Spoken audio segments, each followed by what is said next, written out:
Bonjour, j'espère que tout va bien. Bonne année 2025 avec, j'espère, beaucoup de succès pour nous tous dans nos investissements et dans la vie en général pour cette nouvelle année.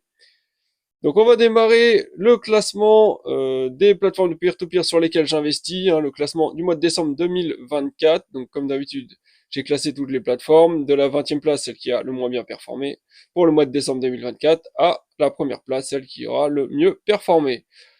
Bientôt, petite info, hein, j'ai le bilan annuel 2024 qui va bientôt, que je vais préparer bientôt, hein, donc il y aura la vidéo pour ceux qui sont intéressés. Et on démarre tout de suite. Alors, 20e place, alors on va expliquer le tableau en même temps comme d'habitude, hein. Donc ici on voit 20e place. Ensuite on a là le nom de la plateforme, Bondora. Ici on a l'indication s'il y a de la flat tax de prélever ou non sur chacune des plateformes. Donc je vais pas l'indiquer à chaque fois oralement, mais vous pourrez le lire pour ceux qui sont intéressés, hein, vous aurez l'information ici. Total investi sur chacune des plateformes à ce niveau-là, le total, donc là 0 pour Bondora. Évolution du total investi en pourcentage par rapport au mois dernier. Donc là, j'ai laissé en noir puisque je n'avais pas d'argent investi sur Bondora le mois dernier non plus. Gain de 0 euros. Donc évolution des gains en pourcentage. J'ai laissé en noir également puisque le mois dernier, je n'avais pas de gain non plus. Performance, c'est en noir également puisque je n'ai pas de performance forcément puisque je n'ai pas de gain. Donc pour info, la performance, je la calcule par rapport à mon gain actuel et au montant total qui est investi sur la plateforme, mais le mois d'avant. Car en général, sur chacune des plateformes, quand on investit de l'argent, il y a un décalage d'environ un mois entre le moment où donc on investit sur des projets, son argent, et le moment où ces projets nous génèrent des intérêts. Donc, pour que ce soit plus cohérent au niveau des performances, je décale comme ça entre le capital qui était investi le mois d'avant et les gains que j'ai fait ce mois-ci. Défaut, donc taux de défaut sur chacune des plateformes. Donc, je prends le montant que j'ai en défaut. C'est tous les prêts qui ont plus de 60 jours de retard, hein, que je compte en défaut. Et je l'ai rapporté au montant total investi à l'heure actuelle sur chacune des plateformes. Et je calcule comme ça le pourcentage en défaut. Et enfin, ici, j'ai le montant total de mes gains sur chacune des plateformes. Donc là, c'est vraiment le montant total de mes gains, tout revenus confondus, donc les bonus, cashback et intérêts, tout ça. Brut. Alors que ici, dans les gains, je compte que les intérêts que je reçois chaque mois. Voilà, je pense que j'ai fait le tour. Donc, Bondora, là, je vais passer dessus. On a dit tout est à zéro et j'ai gagné en tout 209 euros sur Bondora. Juste dernière précision, je mets la couleur comme ça en violet sur certaines plateformes quand le montant de mes gains est supérieur au montant total investi sur la plateforme. Donc, autrement dit, j'ai retiré, on peut dire, tout mon capital et il ne reste plus que les intérêts qui travaillent ou carrément plus rien, hein. Dans le cas de Bondora, forcément, si j'ai tout retiré, ça veut dire que j'ai complètement récupéré et mes gains et mon capital. Deuxième, 19e place, la première brique, 378 euros en tout investi. Donc pas d'évolution par rapport au mois dernier, pas de gain non plus ce mois-ci, donc ça fait moins 100% au niveau des gains par rapport au mois dernier. Performance donc de 0% forcément. Pas de défaut, je ne prends pas en compte de défaut pour le moment sur la première brique, mais il y a quand même beaucoup de projets qui ont pris énormément de retard.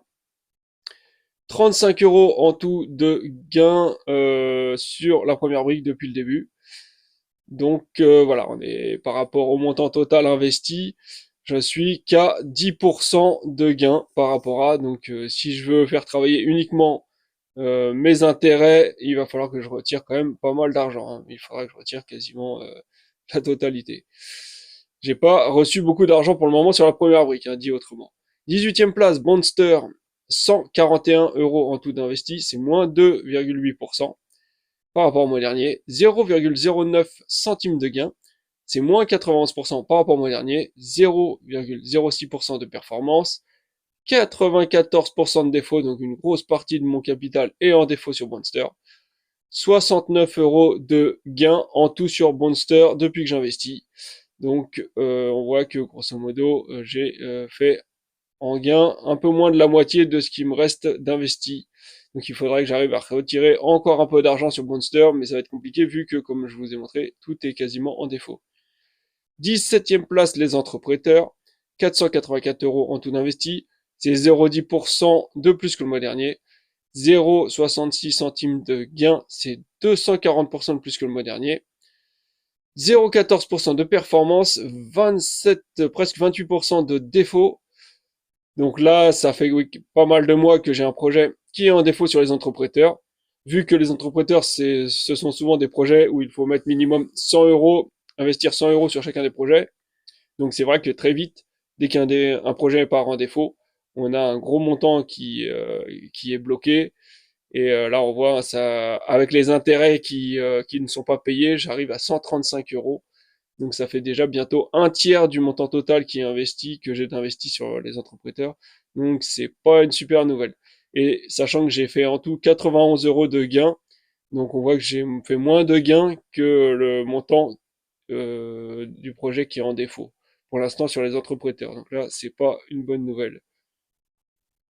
16e place, Estate Guru, 1908 euros en tout d'investi, c'est 0,19% de plus que le mois dernier, 3,66 euros de gain, c'est 3560% de plus que le mois dernier. Donc le mois dernier, en fait, j'avais touché zéro, en fait, hein, quasiment. 0,17% de performance, 75% de défaut, donc gros défaut sur Estate Guru, et 456 euros de gain en tout. Taux de défaut, là, je l'ai écrit ici, 1442 euros en défaut. Donc mon taux de défaut est bien supérieur au gain que j'ai fait pour le moment sur Estate Guru, donc c'est pas une super nouvelle non plus. Et voilà, il y aura donc forcément une grosse partie de mon capital est en défaut. C'est ensuite en 15e place, Twino, 785 euros en tout d'investi, moins 8% par rapport au mois dernier. 3,48 euros de gain, c'est moins 16% par rapport au mois dernier. 0,38% de performance, 8,43% de défaut. Donc là, ça reste correct sur Twino. Et 791 euros de gain en tout sur Twino. Donc on voit que je suis passé au niveau de mon gain total sur Twino est supérieur à mon capital investi. Donc ça veut dire que j'ai récupéré tout mon capital sur cette plateforme et qu'il n'y a plus que des intérêts qui travaillent. Donc c'est plutôt pas mal. 14e place, Mintos, 5024 euros d'investi. C'est moins 2,48% par rapport au mois dernier. 20 euros de gain, c'est 20% de plus que le mois dernier. 0,38% de performance, 56% quasiment de défaut et 2657 euros en tout de gains depuis que j'ai commencé à investir sur cette plateforme. Donc là, sachant qu'au niveau de mes défauts, le montant est à 2812 euros. Donc le montant de mes défauts est supérieur au montant de mes gains. Donc ça craint pour moi sur Mintos pour le moment. J'espère vraiment que que les défauts vont être remboursés en 2025, parce que ça commence à faire pas mal de temps que ça ne bouge pas du tout, que l'argent des projets, enfin des prêts russes, hein, ils sont pas remboursés depuis plus ou moins le début de la guerre entre l'Ukraine et la Russie. 13e place, October, 75 euros en tout d'investi, c'est moins presque 7% par rapport au mois dernier, 0,37% de performance, de gain, pardon, 0,37%, 0,37 centimes de gain, c'est 5,71% de plus que le mois dernier, 0,39% de performance et 202% de défaut. Donc là, il n'y a pas d'erreur, hein. Quand j'indique 202%, ça veut dire que la quasiment totalité de mon capital investi sur la plateforme est en défaut. Et en plus de ça, j'ai des intérêts qui se sont accumulés, mais qui ne m'ont pas été versés, pardon. Et ceci fait que tout cumulé, ça dépasse les 100%. 125 euros en tout de gagné sur October depuis le début. Donc c'est plus que mon capital actuel. Et donc, on peut dire que j'ai récupéré mon capital investi à la base, donc c'est plutôt pas mal. J'ai sauvé mon capital et il n'y a plus que les intérêts qui travaillent. 12e place, PrêtUp, 61 euros d'investi, c'est moins 10% par rapport au mois dernier. 0,34 centimes de gain, c'est moins 12% par rapport au mois dernier. 0,45% de performance, 167% de défaut, donc pareil que pour October avec PrêtUp. J'ai une bonne partie de mon capital, quasiment la totalité, qui est en défaut, plus des intérêts qui sont en attente de m'être payés. 188 euros en tout de gains sur PrêtUp. Donc on voit que, comme sur October, sur PrêtUp, j'ai un gain supérieur à mon capital investi. Donc il n'y a plus que les intérêts qui travaillent. 11e place, l'Undermarket, plus la nouvelle version de leur plateforme, la version 2.0. Donc comme je répète à chaque fois, tout l'argent qui est remboursé, surtout les pending payments, hein, les paiements en attente de l'Undermarket 1.0, une fois qu'ils sont débloqués, ils arrivent sur la plateforme 2.0. Et d'ailleurs, c'est le cas. Chaque mois, chaque semaine maintenant, j'ai un petit versement qui se fait sur la plateforme 2.0. Donc pour moi, je ne sais pas si c'est le cas pour vous, mais moi j'ai des remboursements hebdomadaires maintenant. Très petit, hein, ça peut être quelques dizaines d'euros par-ci par-là, mais mine de rien, ça permet de faire diminuer pas mal mon montant en défaut. 648 euros en tout d'investi, c'est moins 24% par rapport au mois dernier. 4,94 euros de gain, c'est moins 53% par rapport au mois dernier. 0,52% de performance, 66% de défaut. Donc le taux de défaut est toujours plus ou moins élevé, mais c'est normal puisque je retire quand même pas mal d'argent à chaque fois de la plateforme. Donc ce qui reste, c'est toujours plus ou moins le capital qui est en défaut. Et 1115 euros en tout de gains depuis que j'investis sur l'undermarket. Donc c'est plutôt pas mal. Puisqu'on voit que le montant en défaut est de 431 euros. Donc j'ai gagné plus que j'ai de montant en défaut. Et j'ai gagné plus que ce qui me reste comme capital investi sur l'undermarket. Donc, il n'y a plus que mes intérêts qui travaillent sur cette plateforme. Et c'est également une bonne nouvelle. C'était presque inespéré, hein. Il y a un an, tout le monde pensait que l'undermarket allait partir avec notre argent en faillite, mais non, pas du tout. Ou qu'elle allait disparaître, je sais pas. Enfin, il y a eu tellement d'histoires, de scams, de trucs. Bon, pour l'instant, a priori, ils ont dû avoir des soucis financiers, mais ils ont l'air de gérer le truc petit à petit. Ils ont l'air de gérer la situation. 10e place, Esketit, 503 euros en tout d'investi. C'est moins 60% par rapport au mois dernier. Donc là, j'ai retiré beaucoup d'argent sur Esketit. Il y a eu un peu de cash drag, donc de l'argent non investi pendant une petite période. Et je crois que j'ai coupé mon auto-investissement au final pour en profiter pour récupérer une partie de l'argent. La liquidité est très bonne, hein, sur Esketit, l'argent revient très rapidement puisque la plupart des projets, des prêts sont des projets à court terme, hein, de quelques mois. Donc là, c'est vraiment une bonne chose, hein, sur Esketit, c'est une bonne plateforme, il n'y a pas de souci là-dessus pour ceux qui veulent pas avoir de l'argent bloqué des années et des années et quand même faire des rendements corrects et investir sur une plateforme sérieuse, etc. Après, reste à voir, espérons qu'elle va pas accumuler le cash drag, donc de l'argent non investi, comme d'autres plateformes qui ont bien fonctionné à l'époque également, comme Robocash ou Peerberry, qui maintenant sont inexploitables à cause du cash drag. Donc gain de 10 euros ce mois-ci pour Esketit, moins 39% de gain par rapport au mois dernier, 0,63% de performance, pas de défaut et 455 euros en tout de gagné, pardon, sur Esketit. Donc j'aurai bientôt plus de gains que j'ai de capital investi.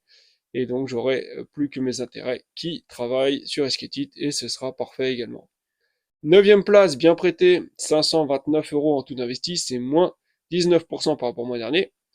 4,96 euros de gain, c'est 2,9% de plus que le mois dernier. 0,70% de performance. Pas de défaut, tout a déjà été remboursé depuis bien longtemps sur bien prêté, donc ça c'est top. 420 euros en tout de gagné sur la plateforme depuis que j'ai commencé à investir. Donc on voit que il me reste plus que 100 euros. Si je retire 100 euros, un peu plus de 100 euros, 110 euros, ça y est, j'ai plus que mes intérêts qui travaillent sur bien prêté. Donc pareil, je pense que c'est ce que je vais faire petit à petit.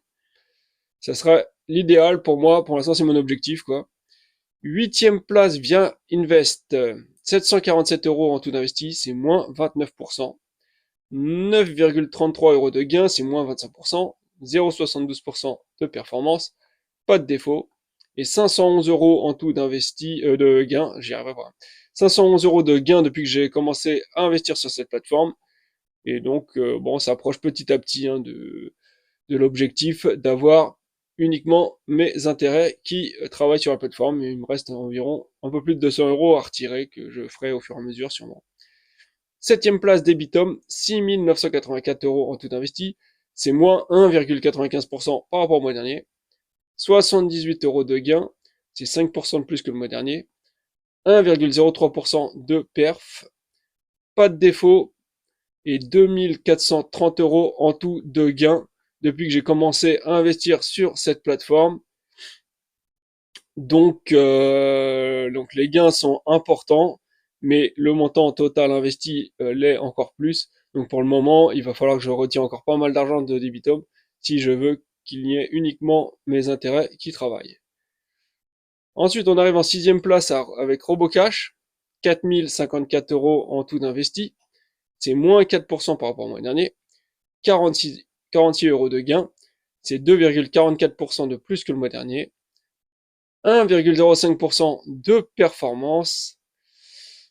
Pas de défaut sur le Robocash et 3031 euros en tout de gain sur Robocash.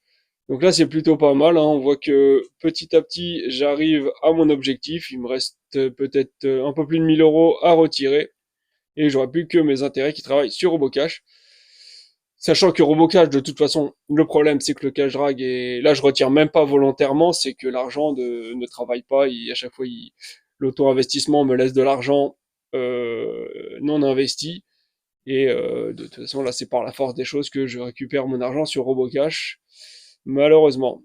Cinquième place, CrowdPeer, 1103 euros d'investi. C'est moins 24% par rapport au mois dernier. 21 euros de gain. 4,5% d'évolution des gains par rapport au mois dernier. 1,14% de performance, donc belle performance là pour CrowdPeer, pas de défaut. 479 euros de gagné depuis que j'ai commencé à investir sur cette plateforme.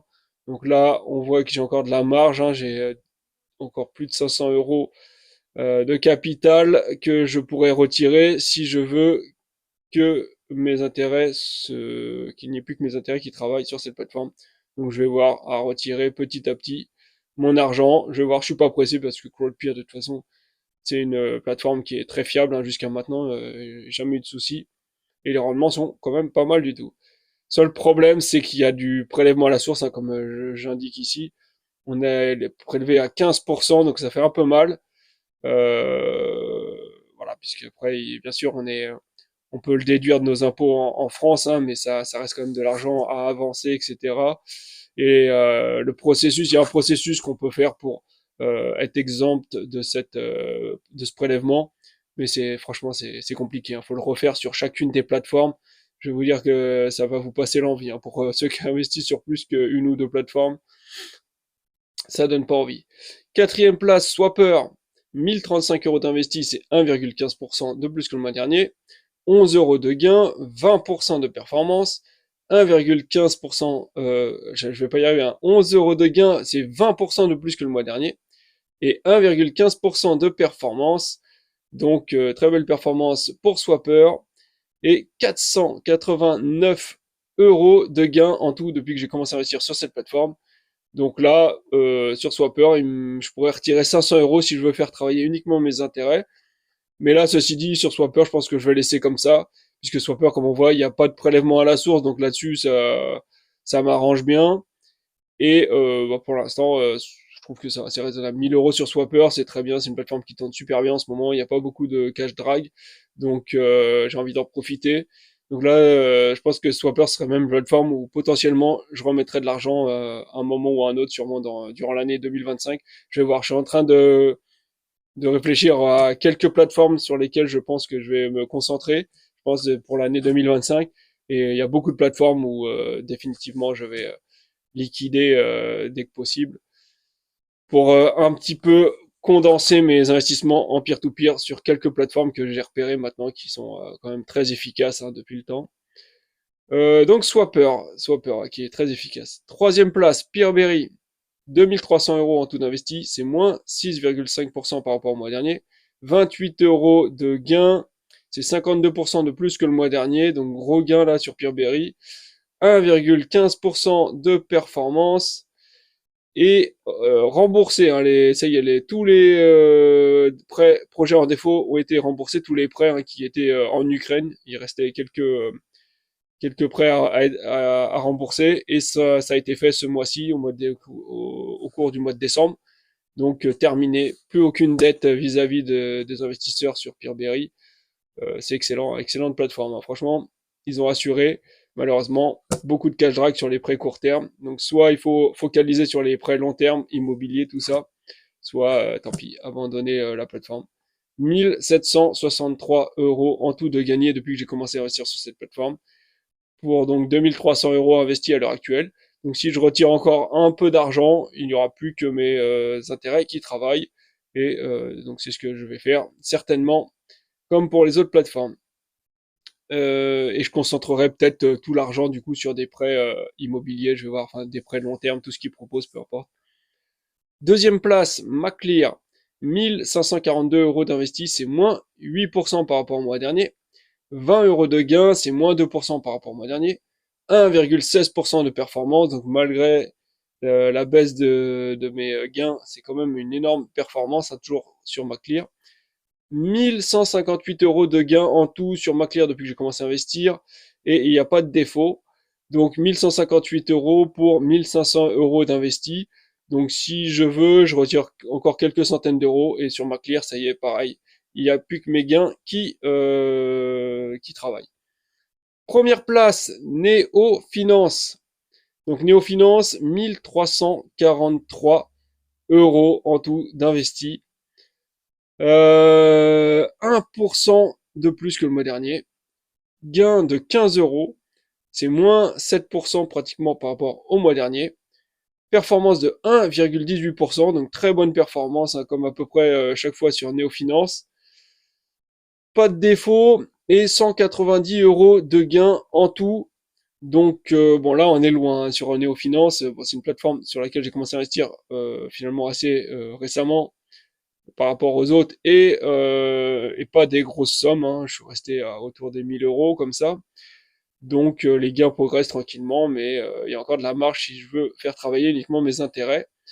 Alors par contre, moi j'ai pas compté de défauts sur Neofinance, mais c'est vrai qu'il y a quelques prêts qui ont accumulé un peu de retard.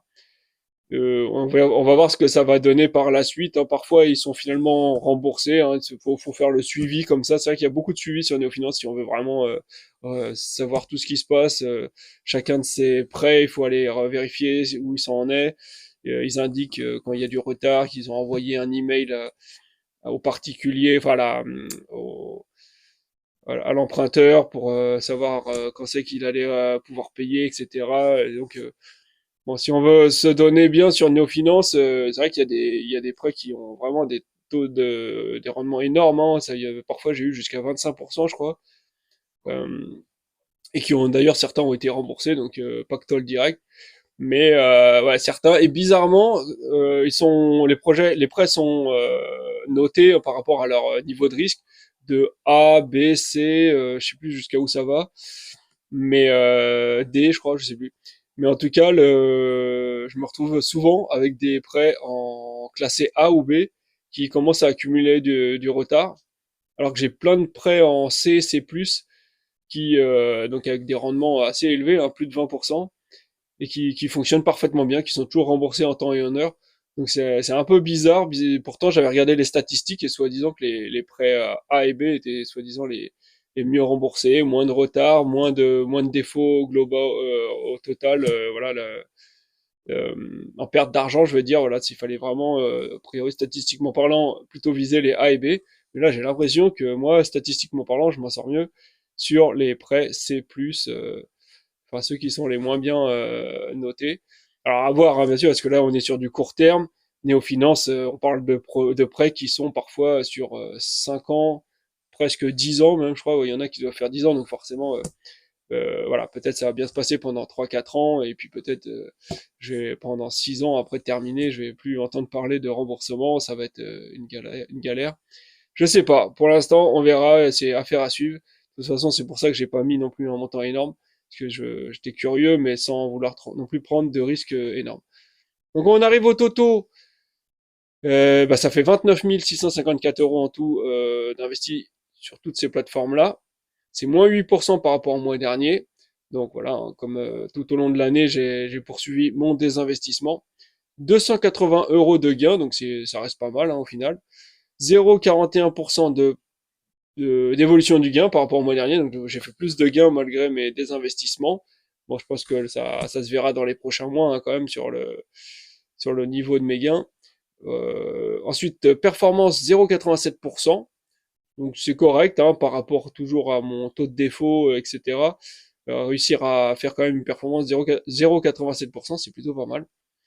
Et voilà, par contre, donc taux de défaut 17,8%, ce qui fait un montant total en défaut de 5277 euros. Alors c'est en baisse, hein, c'est en baisse par rapport au mois dernier, mais c'est pas grâce aux plateformes qui ont sur lesquelles j'ai le plus gros montant en défaut, hein, malheureusement. Ce qui ça m'enlèverait une épine du pied, comme on dit, si Mintos commençait à me rembourser quelque chose. Là, ça serait un vent de fraîcheur. Enfin, je pourrais faire voilà booster mes rendements au maximum au niveau du peer-to-peer. Et au niveau du gain total, donc depuis que j'ai commencé à investir sur le peer-to-peer, j'ai gagné 16 671 euros à l'heure où je parle, là, au moment où j'ai fait mon tableau. Donc c'est plutôt pas mal comme d'habitude, ça fait plus de 10 000 euros si on décompte les défauts. Donc ça reste pas mal, mais si on décompte également les impôts, ça... Voilà, on passe sous les 10 000 euros quand même. Quoi d'autre? Bah, ce sera tout hein, pour ce bilan. Et donc je vous rappelle qu'il va y avoir le bilan de l'année 2024 qui arrive bientôt. Et voilà, si vous avez des questions comme d'habitude, n'hésitez pas dans les commentaires. Et sinon, je vous dis à une prochaine. Ciao!